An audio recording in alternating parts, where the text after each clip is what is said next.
다시 경건한 마음으로 기도하시고 우리 성령 나누고 5번째 주일 6월 마지막 째 주일에 하나님께 드립니다. 묵도하십니다.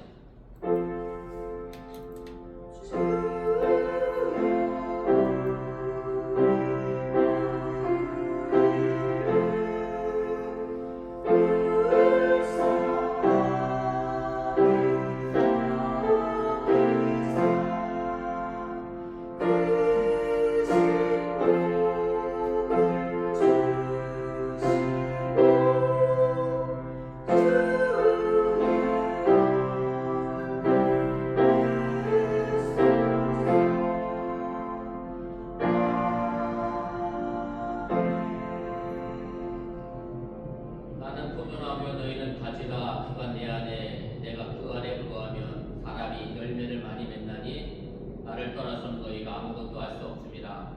사람이 내 안에 거하지 아니하면 가지처럼 밖에 버려져 말라지나니 사람들이 그것을 모아다가 불에 던져 사르느니라.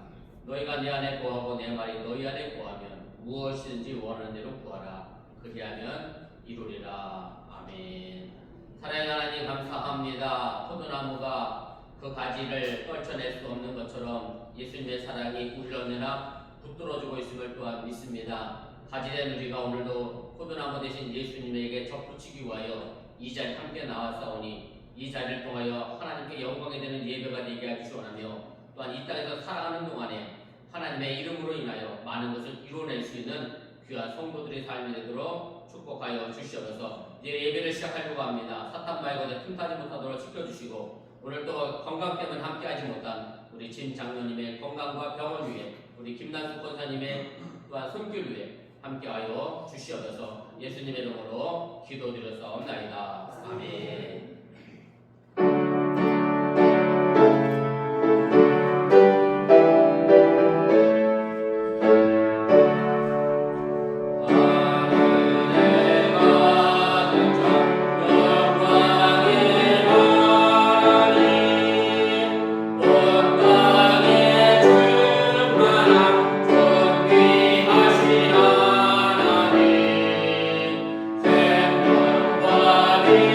주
시편 15편을 교독합니다.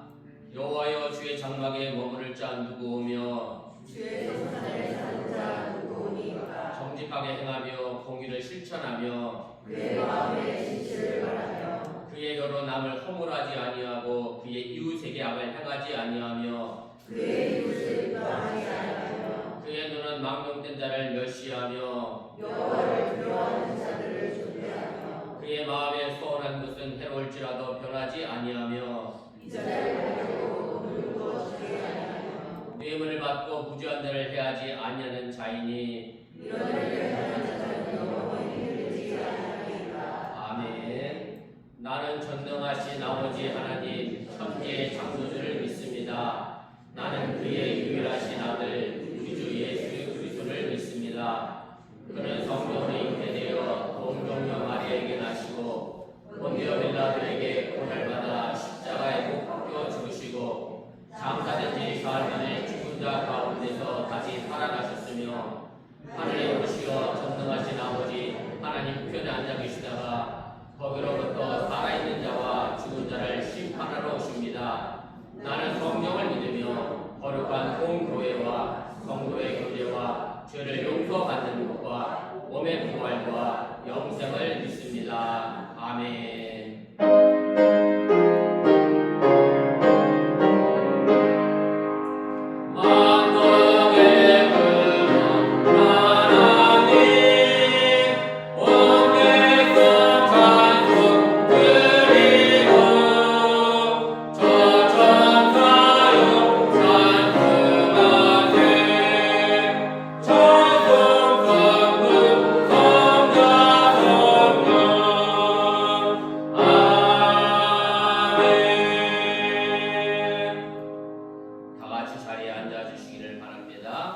이 시간을 위하여 홍병희 권사님 불을 대표하여 기도 인도하십니다.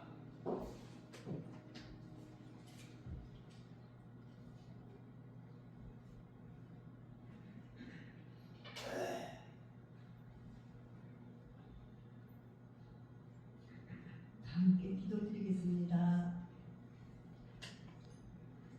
사랑과 은혜가 충만하신 하나님 아버지, 거룩한 주일에 우리들을 은혜와 진리 가운데 보호해 주시고 건강한 몸과 마음을 가지고 하나님 성전에 주님의 이름으로 나오게 하심을 감사드립니다. 아멘. 오늘도 주님의 응답이 있고 치유가 있는 예배, 그리고 절망 속에 문제 해결받는 예배가 되게 하여 주시옵소서. 아멘.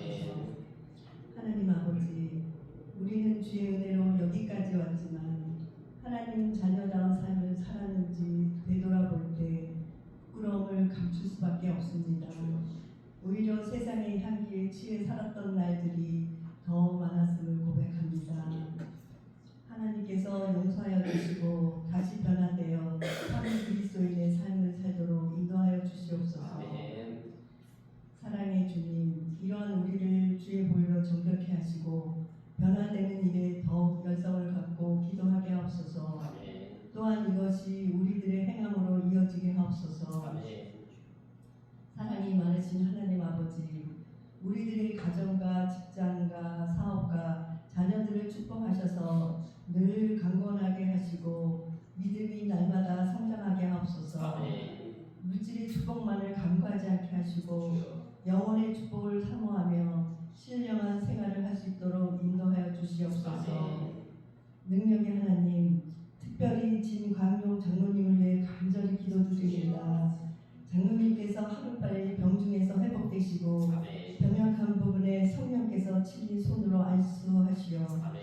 능력의 역사가 일어나기를 원합니다. 아멘. 교회의 머리가 되시는 주님, 특별히 우리 교회 이전 문제를 주님의 손에 올려드립니다. 모든 가정을 주님께서 친히 주관하시고 네. 가장 선하고 아름다운 길로 인도하여 주시옵소서. 아멘.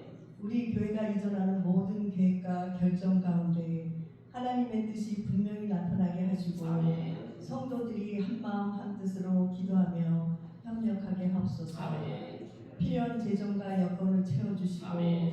이전하는 성전이 복음의 문이 열리게 하시며 아멘. 지역사회를 섬기고 영혼을 구원하는 교회가 되게 하옵소서. 아멘.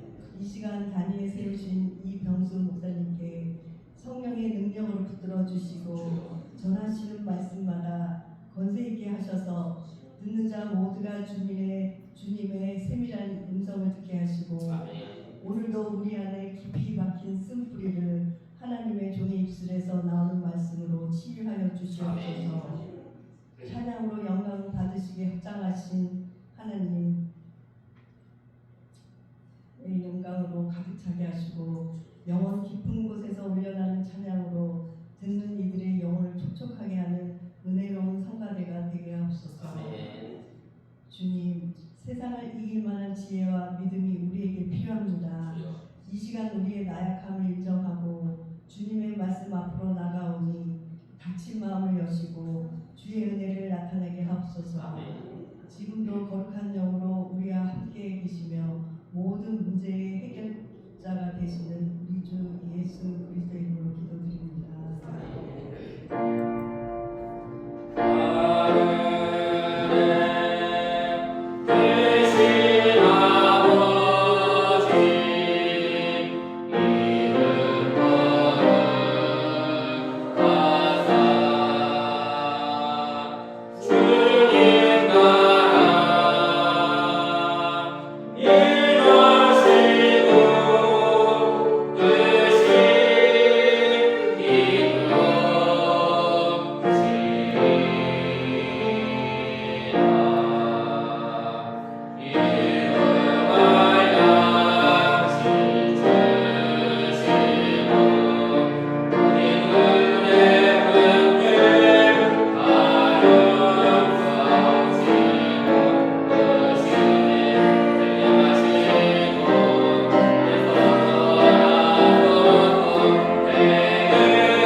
우리 서로 인사 나누겠습니다. 주님의 이름으로 사랑합니다. 주님으로 함께 자고 인사 나눠주시면 고맙겠습니다. 우리 교회에서 전합니다. 앞에 화면과 죽어보시고 우리 작업되시기를 바랍니다. 청소년 모국 방문이 이번 주에 출발합니다. 7월 1일날에서 11일까지가 공식 일정이고요. 우리 김성동 목사님은 한 주 더 공식 일정 뒤에 한 주 더 한국에 체류하셔서 7월 셋째 주에 돌아오실 예정이고요. 또 돌아오시고 난 이후에는 같이 가시는 조동수 목사님은 한국에 3주를 더 계십니다. 그래요. 조동수 목사님 교회 설교 인도차 3주 더 다녀오실 예정입니다. 그래서 김 목사님 오늘 뵈면 8월 중순쯤 될 수 있습니다. 그렇게 아시고 우리 김 목사님 여정 위에 기도해 주시고 또 뉴스 5명이 함께 떠나는데 또 우리 뉴스 5명 위해서도 기도해 주시면 고맙겠습니다. 이번 주 토요일은 7월 첫째 주 토요일이라 토요일 아침 기도 시간에 자녀를 위한 안수 기도 있습니다. 가족과 더불어 함께 나와 기도하고 자녀를 위해 축복하는 그런 귀한 시간으로 삼을 수 있기를 바랍니다. 페어팩스 쪽에 계신 분은 제가 뭐 기대는 안 합니다. 센터빌에 계시면 챈틀리에 계시면 곧 뵙도록 그렇게 하겠습니다. 혹은 아니면 페어팩스에 계셔도 오셔도 돼요. 또 페어팩스에 계시다가 안 오시지 말고 거기서 오시는 거죠? 혹은 아니면 페어팩스 버커는 좀 멀더라. 아무튼 멀어서 4만 원만 오시면 또 감사하고 아무튼 토요일만이라도 꼭 기도할 수 있도록 그렇게 해주시면 고맙겠습니다. 다음 주 7월 첫째 주일이라 성찬 예식 있습니다. 우리 예배부에서 성찬 예식 준비해 주시면 고맙겠고요. 그 다음에 친교 문제로 그다음 여성교회가 많이 논의하고 여러 가지 수비를 거쳤는데 여성교회장님한테 제가 연락받기는 7월 마지막 주를 기회한 7월부터 마지막 주를 기회한 다른 주는 여성교회에서 준비한 간단한 빵과 커피로 친구를 대신하려고 합니다. 물론 애쓰시고 수고 그동안 많이 하셨습니다.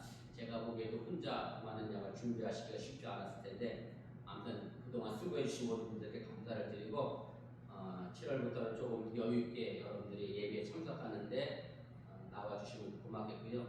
제가 저보다 다 연배가 많으신 분들 물론 계시지만 인생을 살아보니 세상에 당연한 것은 아무것도 없습니다. 누군가 수고해서 내가 다 편안하게 사는 겁니다.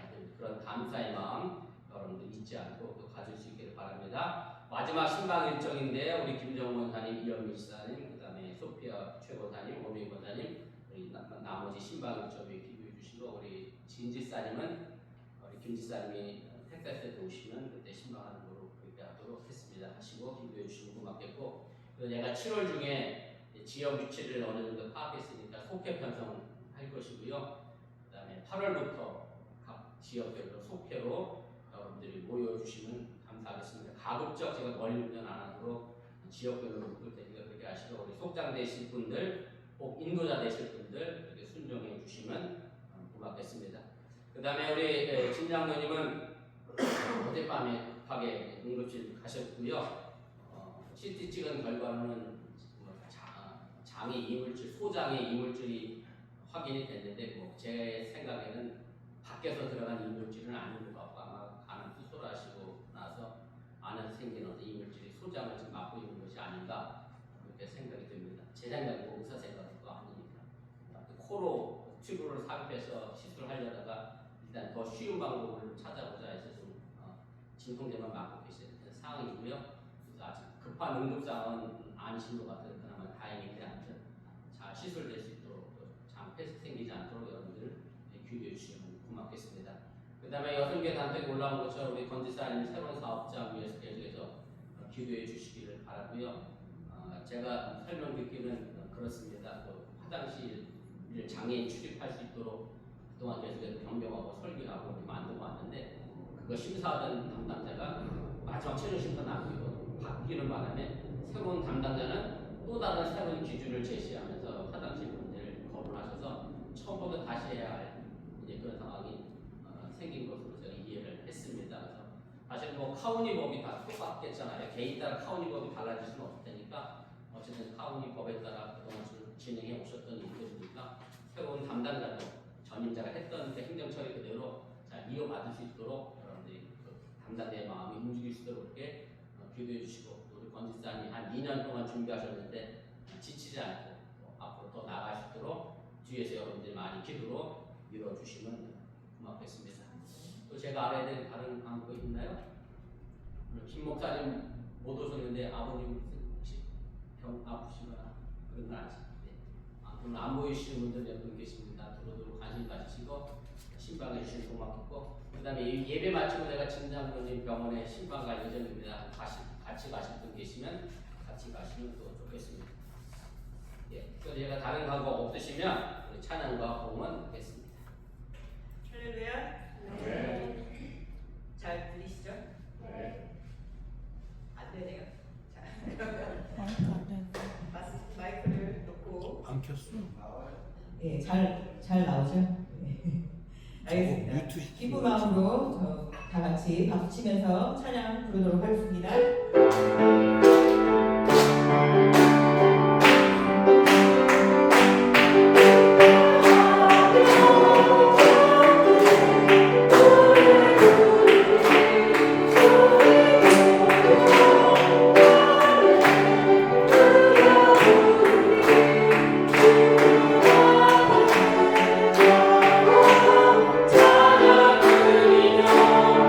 우리 주님과 함께 기뻐하며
주님께서 저희들을 다 저희들의 필요를 주신다는 거 저희들이 다 알고 있는데 저희가 기도하면서도 그거를 믿지 않고 그리고 저희들이 의심하면서 기도할 때가 참으로 많은 것 같습니다. 주님께서 말씀하실 때 저희 보고 이미 받은 줄 알고 기도하라고 그렇게 말씀하십니다. 저희들이 상황이 얼마나 어려울지 모르겠지만 그래도 주님께서 기도하면 또 믿고 기도하면 이게 가장 중요한 것 같습니다. 주님께서 믿고 기도하면 다 이루어 주신다고 말씀을 하시는데 저희들 걱정하지 말고 기도 열심히 하기를 바라겠습니다.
마음과 정성과 뜻을 다하여 귀한 예물 드렸습니다. 이 물질이 온전히 하늘나라에 숨겨지게 도와주시기 원하며 저들의 삶의 터 속에 한숨이 변하여 찬송이 되게 하시기 원하며 이제 아버지의 불평과 권능이 변하여 감사와 기쁨이 되는 귀한 물질로 쓸 수 있도록 인도하시고 함께하여 주시옵소서. 병상에 계신 우리 진당님의 건강을 회복하여 주시를 간절히 기도하고 원하며 또 우리 권지사님 새롭게 시작하는 사업자 외에 이 막힘의 문제가 하나님께서 완벽하여 손을 만들어가는 귀한 시간들이 되도록 인도하여 주시기 원하며 사랑하는 열방사랑교회 성도들 각각 정도마다 기도하는 모든 기도의 제목들이 하나님의 뜻 안에서 아름답게 성취되며 이루어지게 해주시고 더 이상 염려하거나 방황하거나 걱정하지 아니하도록 지켜주시옵소서. 지금 예배드리는 주일 학교와 우리 유수를 또한 기억하여 주시고 어린 시절부터 믿음 안에서 바르게 성장하여 이 세상의 가치관을 따라 살아가는 자들이 아니라 하나님 말씀 안에서 세상의 눈을 바라볼 줄 아는 그런 귀한 신앙의 눈을 갖게 하여 주시옵소서. 이 모든 말씀 예수님의 이름으로 축복하며 감사하며 기도드렸사옵나이다. 아멘. 하나님 말씀은 구약 성경입니다. 호세아 2장 14절 말씀부터 23절까지 말씀입니다. 호세아 2장 14절부터 23절입니다.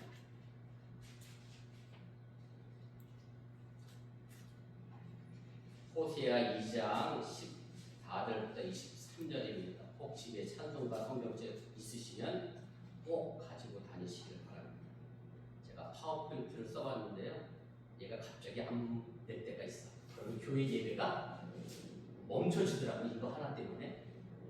이거 꼭 갖고 오셔서 찾아보시고 읽으시면 도움이 더 됩니다. 우리 호세아서 2장 14절부터 23절까지 한 절씩 교도가시고 23절은 함께 읽겠습니다. 그러므로 보라, 내가 그를 타일러 거친 들로 데리고 가서 말로 기도하고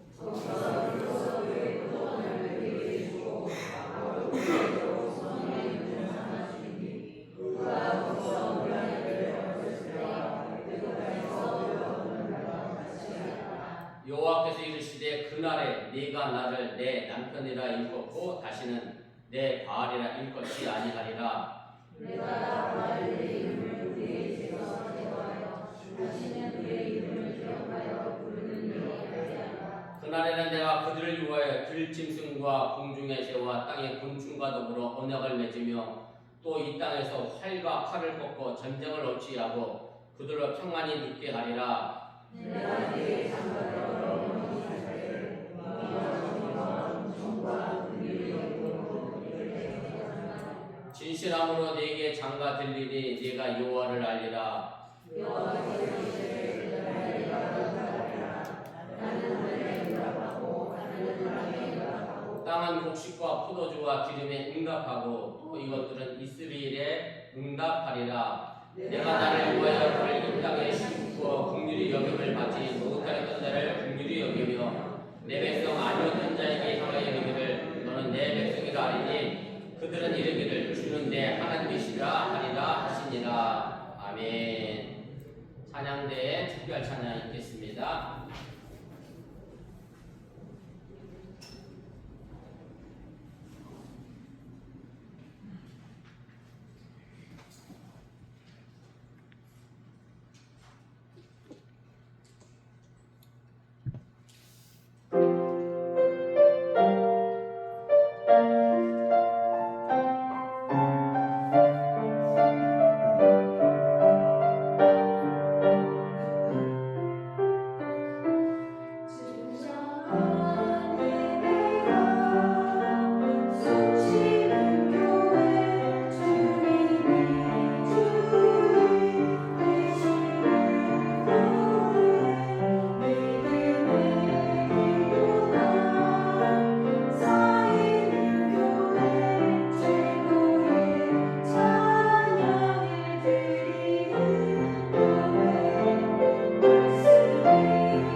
신앙의 가세도가는 제가 오늘 설교가 굳이 필요가 없습니다. 그럼에도 또 설교를 해야 하는 이유는 이런 교회가 되기가 참 어렵기 때문에 제가 더 설교합니다. 아무튼 우리 열방사랑교회가 이런 교회가 됐으면 참 좋겠습니다. 일반적으로 사람들이 이제 성경을 읽기 시작하면 신약부터 시작하지요. 그래서 마태, 마가, 누가, 요한복음 잘 읽다가 바울 서신쯤 가면 흐지부지해지고 히브리서 가면 도대체 이 얘기가 뭔 얘기하는지 도대체 알 수가 없어서 쉽게 넘어가지를 못합니다. 구약 성경은 창세기부터 출발하죠. 출애굽까지는 또 잘 읽다가 레위 가면 뭐 이상한 제사 얘기가 엄청 쏟아져 나와서 이건 도대체 뭔 제사가 이렇게 많나 지루한 얘기가 쭉 나오고, 민수기 가면 맨 숫자만 나오잖아요. 민수기는 말 그대로 영어로 하면 넘버스라 숫자가 나올 수밖에 없는 성경이긴 해요. 아무튼 그러다 보니 또 거기까지 있다가 멈출 때가 많습니다. 그래서 차례대로 읽어나가지는 못합니다.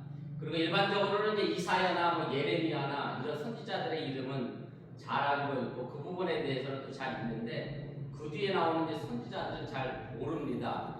일반적으로 이사야, 예레미야 이런 선지자, 에스겔, 다니엘을 대선지자라고 얘기하고 또 그 뒤에 나와 있는 호세야, 뭐 미가, 요나, 나움, 하박국 이런 사람들을 소선지자라고 이야기하는데 대자 붙었다고 해서 능력이 많은 선지자도 소자 붙었다고 해서 능력이 없는 선지자는 결단도 아니고요. 별거 아닙니다. 그냥 성경책 분량이 많으면 대선지자고요. 성경책 분량이 조금 적으면 소선지자, 그냥 성경 책상에 분량을 가지고 그렇게 나누는 것이지 뭐 그것이 선지자의 능력을 판단하는 것은 결코 아닙니다. 그래서 그와 더불어서 저 옆 동네에 가면 큰 교회가 있지만 큰 교회가 있고 작은 교회가 있는 것처럼 하나님이 다 필요하셔서 그렇게 또 사용하시는 것이지 우리가 겉에 보기에 큰 교회만 바라보지 마시고 그렇게 큰 교회는 또 이런 교회가 안 될 수도 있어요. 네, 그러니까 너무 큰 교회만 바라보지 마시고 우리에게 주어진 교회 속에서 충실된 자녀 잘 감당할 수 있기를 바랍니다. 제가 오늘 선택한 본문의 말씀의 주인공이 호세아입니다. 소선지자 중에 한 사람이고요. 그래서 쉽게 읽어보지 못하는 성경 가운데 하나라고 생각을 합니다. 호세아서를 읽어가다 보면 이 호세아 선지자를 쉽게 이해할 수 없는 부분이 있습니다. 그것은 호세아가 결혼한 여자 때문에 그렇습니다. 고멜이라고 하는 여자랑 결혼을 하는데요. 이분이 매춘부의 역할을 합니다.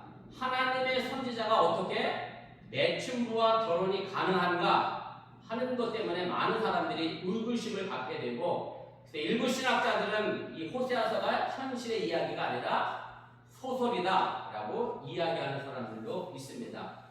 하지만 호세아의 이야기는 실제 사건이고 이야기입니다. 호세아가 고멜과 결혼할 당시에는 고멜이라는 여인은 매춘부가 아니었는데 결혼 후에 매춘부가 됩니다. 그래서 호세아서를 온전히 이해하려고 하면 고멜과 결혼하여 살아가는 호세아의 형편과 처지를 이해해야 호세아서가 뭘 말씀하고 있는지 우리가 그 의미를 알게 된다라고 하는 얘기입니다. 호세아서 1장부터 3장까지 말씀에 보면 호세아는 고멜이라고 하는 여인과 결혼을 합니다. 그리고 그 둘 사이에 세 아이를 낳습니다. 그러나 고멜은 결혼 생활 중에 충실하지 못해서 자꾸 집을 떠나서 매춘부 생활을 합니다. 그러면 호세아는 집 나간 고멜을 찾아가서 권면하고 다시 몸값을 지불하고 다시 집에 데리고 오고, 그럼 고멜은 또 조금 있다가 또 나가고 호세아는 또 데리고 오고, 이런 식의 내용이 반복이 됩니다. 이것은 단순히 호세아가 고멜을 사랑하는 이야기가 아니라 호세아와 고멜을 통해서 하나님과 이스라엘의 관계를 보여주고자 하는 의도가 담겨져 있는 말씀임을 여러분들이 깨달으시길 바랍니다. 다시 말씀드리면 하나님이 호세아와 고멜의 이야기를 통해서 하나님 자신이 이스라엘을 얼마나 사랑하고 있는지를 보여주고 있는 성경이 바로 호세아서이고, 이것을 제대로 이해하고 읽어야 호세아서를 제대로 읽어낼 수 있고 호세아서가 우리에게 주고자 하는 교훈을 깨달아 알게 될 수 있다는 그런 말씀입니다. 호세아에서 가장 뚜렷하게 나타나는 것이 바로 출애굽 사건입니다. 호세아는 오늘 본문에도 나와 있습니다만 출애굽의 중요성을 강조를 합니다. 그 이유는 하나님의 이스라엘 백성들을 이집트에서 구출해 준 그 행동 자체가 이스라엘을 사랑하는 모습으로 비춰지는 것이고, 그리고 이스라엘을 내 백성으로 삼겠다고 하는 의지가 담겨져 있는 그런 표시이고, 이 출애굽 사건을 통해서 하나님과 이스라엘 백성이 계약 관계를 맺게 한 바탕이 되기 때문에 호세아는 출애굽 사건을 굉장히 중요하게 생각을 합니다. 그런데 문제는 호세아와 결혼한 고멜이 매춘부로 전락한 것처럼 이스라엘도 하나님과의 계약을 파기했다는데 문제가 있습니다. 그럼에도 여전히 하나님은 이스라엘 백성을 사랑하셔서 그들을 달래 다시 계약을 맺으시고 하나님의 백성으로 살게 하셨다는 것이 호세아가 강조하는 그런 내용의 말씀입니다. 이와 같이 이스라엘의 하나님을 향한 충절이라고 하는 것이 마치 병덕스러운 여자인 고멜과 같다는 것인데, 이것을 호세아식의 표현으로 그대로 사용하면 히브리어로 헤세드가 없었다라고 그렇게 표현합니다. 히브리어로 헤세드라는 단어가 호세아에서도 굉장히 중요한 단어로 등장합니다. 이 헤세드라고 하는 단어는 다윗과 요나단의 우정에서 찾아볼 수 있습니다. 계약 관계를 맺은 당사자들을 묻고 있는 어떤 충실성 또는 성실한 사랑을 바로 이 헤세드라는 말로 설명할 수가 있습니다. 사무엘상 20장 8절에 있는 말씀인데 함께 읽어보겠습니다. 그런즉 바라건대 내 종에게 인자하게 행하라. 내가 내 종에게 요 앞에서 너와 맹약하게 하였습니다. 다윗이 요나단에게 지금 하고 있는 말입니다. 인자에게 행하라고 하는 단어가 히브리어로 헤세드라는 단어가 사용이 되어져 있습니다. 이 성경구들은 다윗이 자신을 죽이려 하는 사울왕을 피해서 그의 아들이자 다윗의 아주 절친한 친구인 요나단에게 헤세드를 베풀어 달라라고 간청하는 그런 내용입니다. 그런데 이 구절이 개역 개정 성경에서 인자하게 행하라 라고 하는 말로 쓰여져 있다 보니 단순하게 다윗을 위하여 좀 자비를 베풀어 줘라 이런 의미로 해석될 여지가 있는데, 결국 그런 뜻은 아니라고 하는 얘기고요. 우리가 하나님 앞에서 맺은 약속이 있으니 그 약속에 따르는 책임과 의리, 다시 말해 헤세드를 다해서 나를 도와달라 당당하게 말하고 있는 것이 바로 다윗이 요나단에게 하고 있는 그런 성경 구절의 말씀입니다. 호세아의 부인 고멜은 자신의 남편에 대하여 헤세드가 없었습니다. 그리고 이와 마찬가지로 이스라엘도 하나님을 향하여 헤세드가 없었습니다. 그럼 지금 우리의 형편은 어떠한가를 내 스스로 살펴봐야 합니다. 나는 과연 하나님 앞에 헤세드가 있는지 냉철하게 판단하고 짚어봐야 한다라고 하는 얘기고, 우리가 하나님을 향한 헤세드가 없다고 하면 우리도 고멜처럼 이스라엘 백성처럼 하나님과의 언약의 관계를 충실히 지켜내지 못하는 엉터리 신앙인이 된다고 하는 사실을 여러분들이 잊지 마시기를 바랍니다. 제가 목회하면서 간혹 그런 얘기를 듣습니다. 성도들이 믿음도 없는데 뭐도 없냐? 흔한 말로 깡패도 갖고 있는 뭐도 없어요? 의리도 없다. 믿음도 없으면 의리라도 있어야 하는데 지금의 시대가 믿음도 없는 시대, 의리도 없는 시대가 되어 안타까운 표현하는 그런 말을 간혹 듣게 됩니다. 호세아 2장의 내용은 호세아의 부인 고멜을 통해 하나님과 언약한 이스라엘의 불순종을 경고하는 그런 경고의 내용입니다. 그리고 이로 인해 하나님의 징계를 피할 수 없음을 이야기합니다. 그러나 하나님의 징계는 이스라엘을 버리시는 행동이 아니라 그들을 다시 회복시켜 돌아오시게 하는 징계이기에 이 또한 하나님의 사랑의 표현인 것을 우리에게 일깨워준다라고 하는 얘기입니다. 제가 지난 주간에 아버지 날이라 자녀들을 훈련하고 양육하라 가르치라고 하면서 안 될 때는 매를 들어서라도 가르치라고 하는 것은 매를 드는 게 미운 게 아니라 사랑의 또 다른 한 방편인 것처럼 하나님도 그렇게 우리를 통하여 돌아오시게 하는 징계가 우리에게 주어질 수 있다라고 하는 얘기입니다. 그리고 오늘 우리가 읽은 본문의 말씀은 그 징계를 통해서 우리를 다시 회복시켜 주신다고 하는 그런 약속의 말씀입니다. 오늘 이 말씀을 통해 우리가 하나님 앞에 온전하게 그리고 언약의 자녀로 백성으로 살지 못하지만 하나님이 우리를 얼마나 사랑하시는지 살펴보면서 이 시간 함께 은혜를 나누고 하나님 앞에 정말로 헤세드가 넘쳐나는 저와 여러분들이 되어줄 수 있기를 주님의 이름으로 축원을 드립니다. 첫 번째 생각할 것은 거친 들에서 들려오는 하나님의 위로의 말씀이 있습니다. 구약 성경에서 하나님의 약속을 하나로 말하라고 하면 그건 다른 곳이 아니라 젖과 꿀이 흐르는 가나안 땅이다라고 그렇게 설명해도 틀리지가 않습니다. 하나님은 믿음의 조상들에게 한결같이 젖과 꿀이 흐르는 땅을 약속해 주십니다. 이 약속을 제일 처음 받은 사람이 바로 아브라함입니다. 그러나 이 약속은 아브라함이 살아 있을 때 이루어진 것이 아니라 아브라함이 약속을 받고 나서 거의 500년 가까이 지나서야 이 젖과 꿀이 흐르는 가나안 땅에 출애굽하여 이스라엘이 도착해서 이루어지게 됩니다. 이 시점에서 제가 여러분들에게 묻는다라고 하면 여러분들은 500년 후에 이루어질 약속을 과연 믿을 수 있겠느냐라고 하는 겁니다. 이런 측면에서 본다라고 하면 아브라함은 믿음의 조상이 될 만한 충분한 이유를 가지고 있다 해도 틀리지가 않습니다. 우리는 500년 뒤의 약속을 믿지 못했는데 그런데 아브라함은 이것을 믿고 자신의 본토치적 아비집을 떠나 나그네 길을 시작을 합니다. 그 아들 이삭도 그 아들 야곱도 그리고 그 아들 요셉도 그 길을 걸어갑니다. 100년 정도 땅 한 평 없는 나그네 삶을 살아가게 됩니다. 그리고 형편이 좀 나아지려고 했나 했더니 400년 동안 이집트에서 종살이를 하게 됩니다. 그리고 마침내 하나님은 모세를 통하여 출애굽하여 가나안 땅으로 향하게 합니다.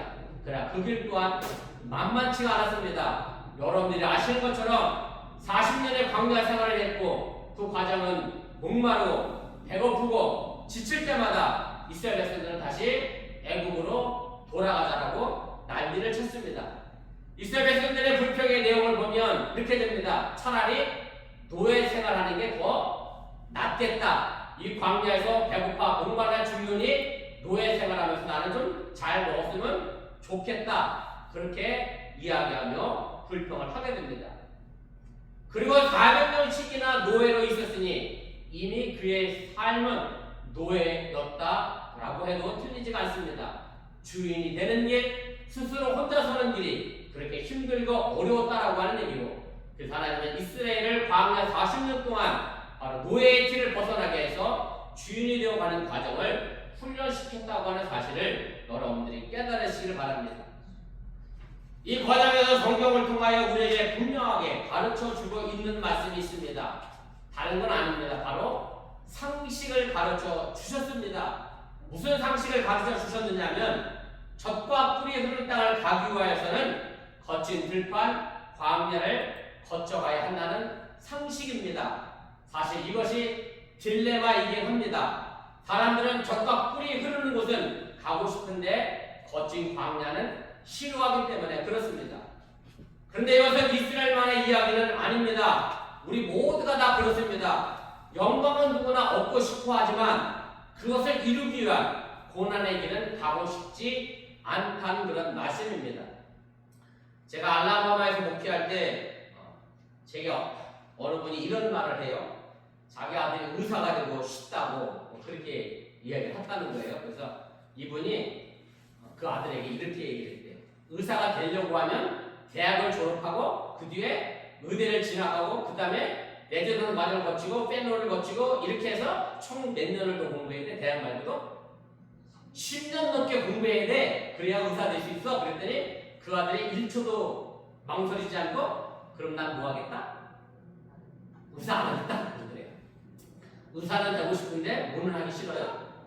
공부는 하기 싫은 게 유스들의 당면한 현실이고요. 좋은 데 가고 싶은데 공부는 하기 싫고 내 시험은 잘 보고 싶은데 지금 유튜브는 봐야겠고 내 시험이 있는데 게임은 하고 싶고 이것이 뉴스가 가진 딜레마가 아닌가 그런 생각이 듭니다. 그런데 이 거친 광야의 길은 사실은 선택이 아니라 우리에게 필수로 주어지는 겁니다. 하나님은 우리를 거친 길로 인도합니다. 아니 때로는 숙명처럼 몰아갈 때도 있습니다. 이 땅을 살아가는 사람들은 이 거친들을 안 거치는 사람은 한 사람도 없습니다. 조금 덜하느냐 더하느냐 차이일 뿐이지 우리 삶 자체가 전부 거친들이라고 해도 틀리지 않다라고 하는 얘기고, 특별히 이민자로서 살아가는 삶이 우리에게 참 고단한 것이 현실의 삶의 모습입니다. 제가 금요일날 우리 최 목사님네 신방을 갔다 이렇게 이런저런 얘기를 하다가 대선배님이가 농촌서 목회하시던 시절과 충주에서 목회하시던 시절과 임원 목회하고 어느 게 더 힘드세요? 그랬더니 사모님이 망설임 없이 임원 목회가 더 힘들어요. 야, 이민자로 살아가는 거, 이민 목회하는 저도 힘들지만 이민자로 살아가는 여러분들 더 힘든 건 제가 잘 압니다. 그런데 이 과정이 전부 우리가 거쳐가야 될 하나의 들이라고 하는 사실을 여러분들 잊지 마시길 바랍니다. 오늘 우리가 이거 보면 14절 앞부분에 그래서 이렇게 말합니다. 보라, 내가 그를 타일러 거친 들로 데리고 가서, 하나님께서 이스라엘 백성들을 거친 들로 데리고 가셨다는 얘기입니다. 그리고 하나님은 지금 우리를 거친 들로 또한 인도해 가십니다. 하나님이 우리를 삶으로 부르시는 모든 출생과 죽음이라고 하는 것은 바로 이 거친 들을 배경으로 하고 있는 것이고, 그래서 거친 들은 우리에게 필수라고 하는 사실을 깨달으시길 바랍니다. 그런데 이상하게도 그 거친 들판의 인생길을 걸어가면서도 어떤 사람은 적과 꿀이 흐르는 가나안 땅에 들어가지만 어떤 사람들은 들어가지 못하기도 합니다. 이 부분에서 우리가 기억해야 할 것은 거친 들은 필수이지만 그렇다고 적과 꿀이 흐르는 땅도 필수가 되는 것은 아니라는 사실입니다. 젖과 꿀이 흐르는 약속의 땅으로 들어가지 못하는 결정적인 이유는 바로 거친들 광야의 삶에 젖어들었기 때문에 그렇습니다. 처음에는 힘이 들다고 거친들에 대하여 불평을 합니다. 현재의 삶이 어려우면 당연히 불평을 하면서 그때가 좋았는데 라고 하면서 언제를 되돌아보면 광야를 되돌아보고 과거를 되돌아보게 됩니다. 저는 이스라엘 백성들이 이집트에 가서 노예로 사는 게 더 낫겠다라고 불판하는 내용을 보면 노예로 살아서 밥을 먹어야 얼마나 더 잘 먹었다고, 자유롭게 사는 것보다 노예로 가서 밥 먹고 사는 게 낫겠다. 참 어찌 보면 참 모순된 이야기를 하는 그런 모습들을 보면서 우리의 삶의 모습이 그런 것 같아요. 지금 내가 어렵고 힘들면 아유 근데 과거는 좋았지. 그런데 사실은 과거보다는 언제가 더 좋은 거예요? 제가 보면 현재가 늘 더 좋습니다. 저희 아버지는 오토바이 타고 목회하고 다녔는데 저는 차 타고 목회하고 다녔잖아요. 사실 점점 더 세월로 갈수록 좋아질 건데 그런데 자꾸 사람들은 과거를 보며 현재의 삶을 불평하게 됩니다. 그러면 당연히 이 현재의 삶에는 감사가 존재할 수 없게 됩니다. 그런데 참으로 모순되게도요, 지금의 삶이 그렇게 불평스러우면 그 불평한 부분을 어떻게 해야 되느냐면 고치고 개선하고 그것을 이기려고 노력을 해야 하는데 의외로 많은 사람들이 그걸 불편하다고 여기면서도 여전히 그 불편함 속에 그대로 살아가고 있고 그것을 팔자라고 생각하며 그냥 지낸다는 그런 얘기입니다. 제가 미국에 와서 많은 노숙자를 제가 만납니다. 물론 그 노숙자들도 다 나름의 이유가 있겠습니다만은 저는 길거리에서 노숙하는 그런 구걸하는 사람들을 보면 꼭 하는 말이 있습니다. 우리 애들이 하도 들어서 알아. 저기 서 있는 노숙자는 나보다 뭐를 더 잘해요? 네? 나보다 뭐를 더 잘할 것 같아요? 네? 아유, 너희 다 영어를 잘하셔서 마음이 와닿지 않으시구나. 저는 영어를 잘 못하거든요. 나보다 영어를 더 잘하면서 저러고 산다. 그리고 나보다 나 키가 커. 손발 멀쩡해. 영어도 잘해. 물론 나름의 이유가 있겠지만 그 노숙자의 삶이 너무나 익숙해져서 그것을 벗어나려고 노력하지 않다고 그대로 머물러 있게 됩니다. 노숙자의 생활을 하는 거 보면 참 불쌍합니다. 그런데 그 자신의 삶에 대하여 스스로 개선하려고 하고 고치려고 하고 의식적이든 무의식적이든 그 삶에 익숙해서 살아가다 보니 결국 그 사람들은 적과 꿀이 흐르는 가나안 땅에 들어가지 못하게 된다는 사실입니다. 하나님께서 우리를 거친 길로 몰아갈 때가 있습니다. 그리고 그곳에는 분명한 이유가 있습니다. 하나님이 미워서 애매하게 우리를 골탕 먹이려고 거친 길로 이끌어가는 것이 아니라는 말씀입니다. 거기에 깨우침이 있고 배움이 있다는 말씀입니다. 그리고 이것을 통해 우리를 훈련시킨다고 하는 사실 또한 여러분들이 기억하시기를 바랍니다. 물론 모든 사람들이 이 거친들을 가기를 싫어합니다. 가고 싶어서 거친들을 가는 사람은 한 사람도 없습니다. 그러나 아무리 버티어도 우리가 사는 인생에는 결국에는 갈 수밖에 없는 거친들이 존재하고 있다는 사실입니다. 이 거친들을 여러분들이 이해할 수 있는 단어로 바꾸어 보면 이것은 실패일 수도 있고 질병일 수도 있고 고독일 수도 있고 우울일 수도 있고 무기력, 허무, 경제적 어려움 등으로 바꾸어 말할 수가 있을 겁니다. 그런데 이 거친들을 만나는 것은 당연히 좋지 않은 일입니다. 그러나 이 거친들을 찬찬히 살펴보면 여전히 그 속에서 우리에게 향하신 하나님의 은총을 발견하게 된다는 사실을 여러분들이 잊지 마시길 바랍니다. 오늘 보면 14절 후반부에 이런 말씀이 있습니다. 보라 내가 그를 타인러 거친들로 데리고 가서 말로 위로하고. 사실 우리의 인생에서 고난이나 질병이 없다면 우리 인생은 교만해질 수밖에 없습니다.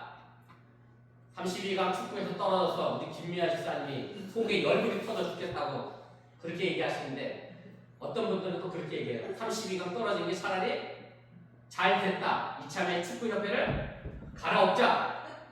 아마 32강 갔으면 또 교만해져서 하나도 바뀌지 않았을 텐데 뭔가 조금 바뀌겠죠. 예. 뭔가 내게 어려움이 생기지 않으면 우리 인생은 교만해질 수밖에 없습니다. 그래서 시편 기자가 시편 119편 71절에 이렇게 고백합니다.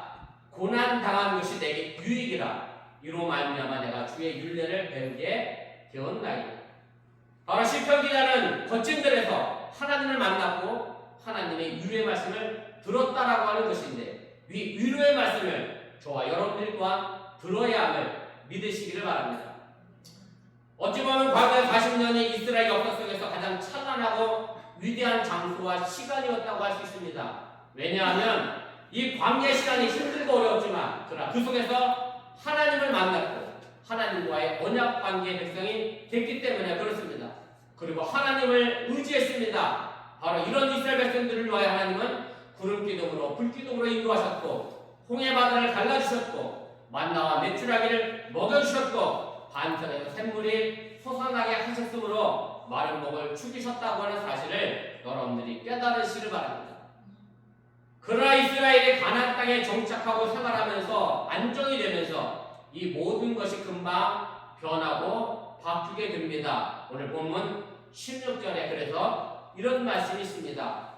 여호와께서 이르시되 그날에 네가 나를 내 남편이라 일컫고 다시는 내 바알이라 일컫지 아니하리라. 이 말씀을 뒤집어 생각하면 거친들의 오기 전에는 남편을 누구라고 불렀어요? 바알을 불렀다라고 하는 얘기고 하나님을 남편으로 생각하지 않았다는 그런 뜻입니다. 이스라엘 백성들은 가나안 땅에 정착하면서 바로 하나님을 버리고 바알에게 절했다는 얘기입니다.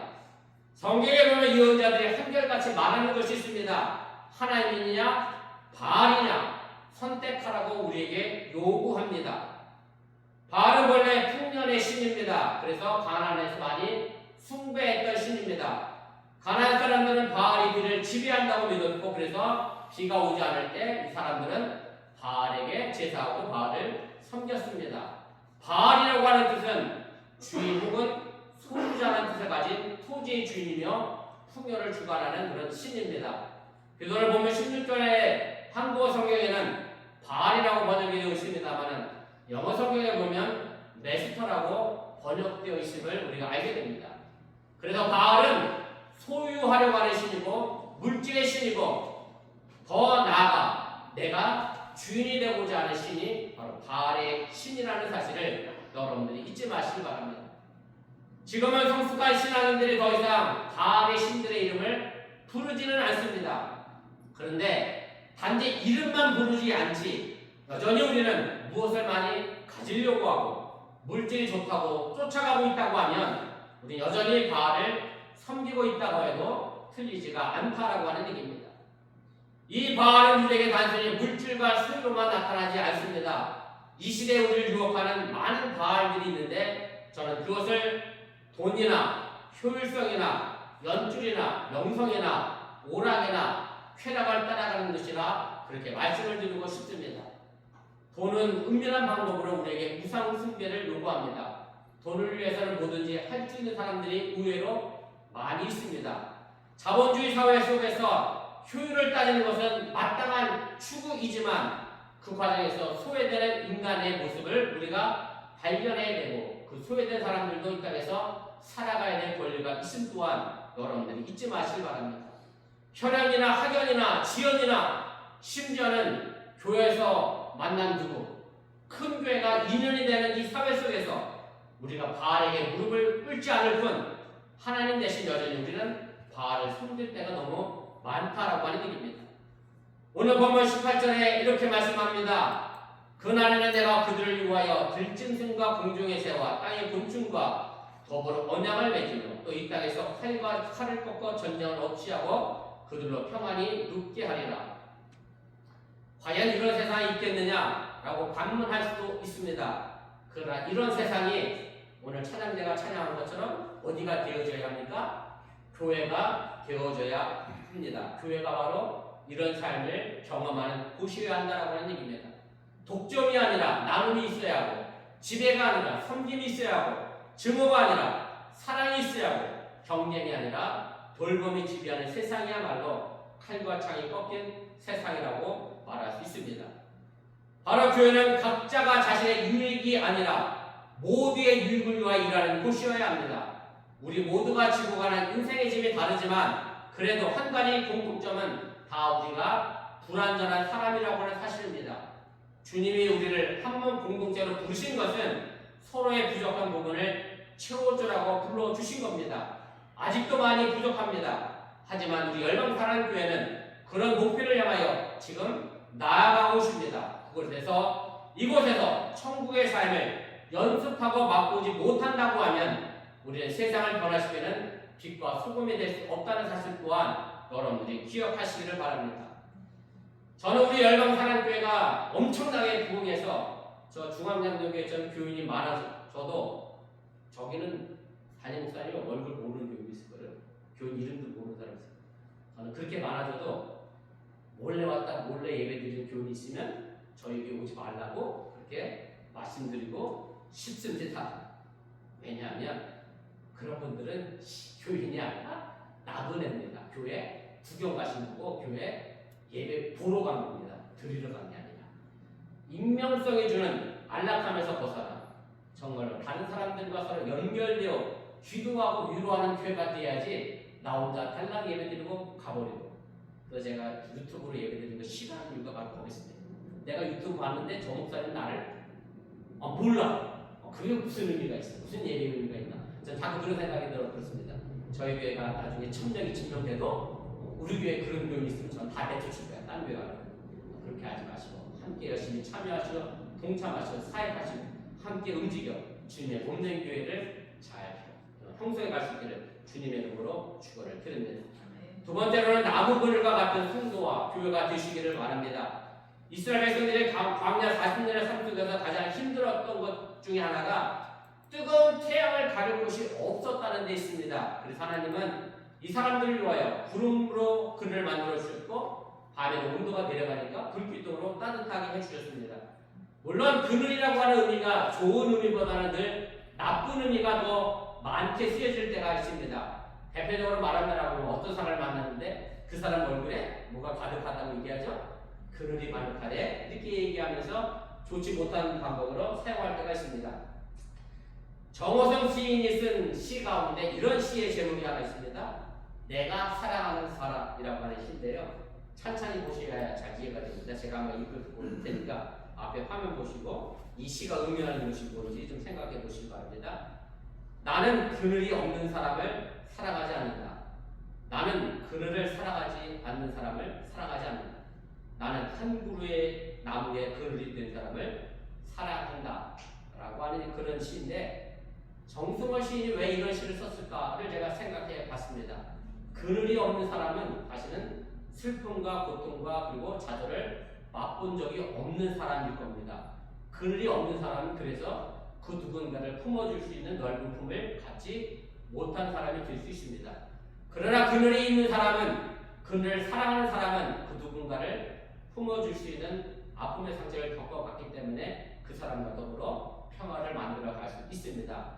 그냥 우리나라 전에 내려오는 흔한 말로 호레비 사정은 누가 알아요? 가부가 안다고. 아픔을 아는 사람이 아픈 사람을 품어 안을 수 있다는 그런 말씀입니다.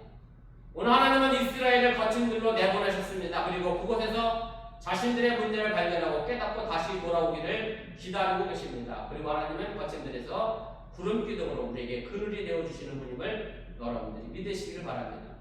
아마 여러분 모두는 한 번쯤은 그늘이라고 하는 아픔과 상처를 가지고 계실 겁니다. 그 그늘이 말 그대로 그늘로 남지 않기를 바라고, 내가 경험한 그 그늘을 통해서 그 그늘 밑에 아픔 겪고 있는 사람들을 넓은 품으로 안아줄 수 있는 교회와 교인이 될 수 있기를 축원을 드립니다. 성 어거스틴의 이야기로 오늘 말씀을 정리합니다. 성 어거스틴이 이런 얘기를 합니다. 하나님을 사랑해라. 그리고 하고 싶은 대로 다 해라 라고 얘기합니다. 하고 싶은 대로 다 해라는 말 때문에 이 부분을 오해해서는 안 됩니다. 하나님을 사랑하는 사람들은 자기 좋은 대로, 자기 하고 싶은 대로 다 살 수 없기 때문에 그렇습니다. 사랑에 빠진 사람들은 사랑하는 사람이 좋아하는 일을 하며 기뻐하는 게 사랑에 빠진 사람입니다. 예수님도 디베라 바닷가에서 베드로에게 내가 나를 사랑하느냐라고 물으셨습니다. 그렇다라고 대답하는 베드로에게 내 어린 양을 먹이라고 말씀합니다. 예수님을 사랑하는 일과 어린 양을 먹이는 일이 결코 분리될 수 없는 일임을 우리에게 알려주고 계십니다. 우리는 어리석은 사람들이 아니라 하나님의 존재를 믿고 의지하는 사람들입니다. 하나님의 거친 들에서 우리에게 그늘이 되어주시고 위로가 되어주셨던 것처럼 한 교회 안에서, 더 나아가 세상 속에서 우리가 그 누군가에게 그늘이 되어주는 그런 성도와 교회가 될 수 있기를 주님의 이름으로 간절히 축원을 드립니다. 우리 말씀을 기억하며 1분여 정도 합심해서 함께 기도하겠습니다. 오늘 찬양대가 찬양한 이런 교회가 되게 하소서. 와 더불어서 오늘 제가 설교했던 뜨거운 광야와 나무 그늘이라고 하는 이 제목의 말씀이 의미를 되새겨보면서 우리 열방사랑교회가 나아가야 될 하나님의 비전과 뜻이 무엇인지를 함께 생각해보며 아픈 이들을 보듬어주고 아픈 이들에게 그늘이 되어주고 힘들어하는 이에게 사랑을 나눠주고 그렇게 살아가는 그런 교회가 되어주시기를 바랍니다. 요즘 현대의 많은 사람들이 큰 교회를 좋아하죠. 당연히 큰 교회를 좋아합니다. 왜냐하면 자기 책임이 그만큼 적어지기 때문에 좋아하기도 합니다. 또 때로는 뭐 자녀 교육 문제를 핑계대며 큰 교회를 갑니다. 그만큼 자신이 해야 할 일을 교회가 대신해주니 좋아서 가기도 합니다. 그러나 우리 열방사랑교회는 그런 큰 교회가 되지 못합니다. 그러나 우리 교회가 가지고 있는 작은 장점도 있습니다. 서로가 서로 연결되어 있는 연결고리가 있다라는 얘기고, 그래서 서로 연결되어서 서로를 위하여 기도하고 서로를 위하여 증거하며 서로를 사랑하며 서로를 위하여 그늘이 되어주고 서로를 위하여 힘을 실어주고 용기를 주고 뒤에서 밀어주는 그런 아름다운 교회, 이런 교회가 되게 하는 그런 믿음의 역사를 이루는 교회를 위하여 함께 기도해 주시기를 바랍니다. 기도합니다. 사랑의 하나님 고맙습니다. 오늘 우리에게 주어진 삶의 길들 속에 우리가 사랑합니다. 주어진 삶의 길들의 삶들 어렵습니다. 고친들과 같고 이 고친들에서 우리가 이겨나가는 것이 얼마나 힘들고 어려운지도 잘 압니다. 그러나 이것을 내가 선택할 수 있는 것이 아니다 보니 어쩔 수 없이 걸어가야 하는 고친들이다 보니 때로는 힘들어하고 절망하고 좌절하기도 합니다. 그러나 하나님은 그 힘들고 어려운 고친들에서 우리 그냥 내버려 두지 아니하시고 내가 집합으로 우리를 지키시고 구하여 주시고 그 거친들을 통하여 하나님의 음성을 듣게 하여 주시고 그 거친들을 통하여 하나님의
하나님의 능력의 말씀을 많이 답변하도록 인도하시고 함께하여 주시면서 한인 목회하면서 이민 목회하면서 이런 이야기를 많이 듣습니다. 교회 가면 말이 많다. 교회 가면 시끄럽다.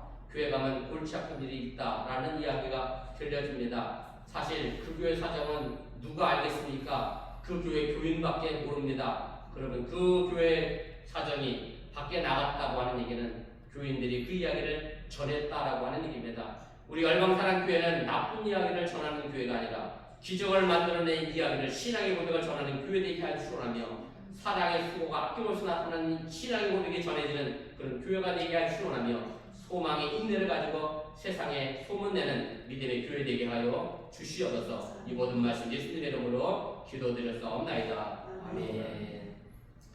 다 같이 일어나셔서 찬송가 413장 찬송하시고 축도로 이걸 마치겠습니다.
힘들 걸을 때 제게 힘이 되시고 위로가 되시는 성령의 통하심의 역사가 병명에 계신 우리 진 장로님과 시속 장례 일정으로 플로리다 가신 우리 최원사님과 또 오늘 함께하지 못한 이들 더불어서 열방사랑교회 성도들 위해 이제부터 영원토록 함께하시기를 간절히 축원하옵나이다. 아멘.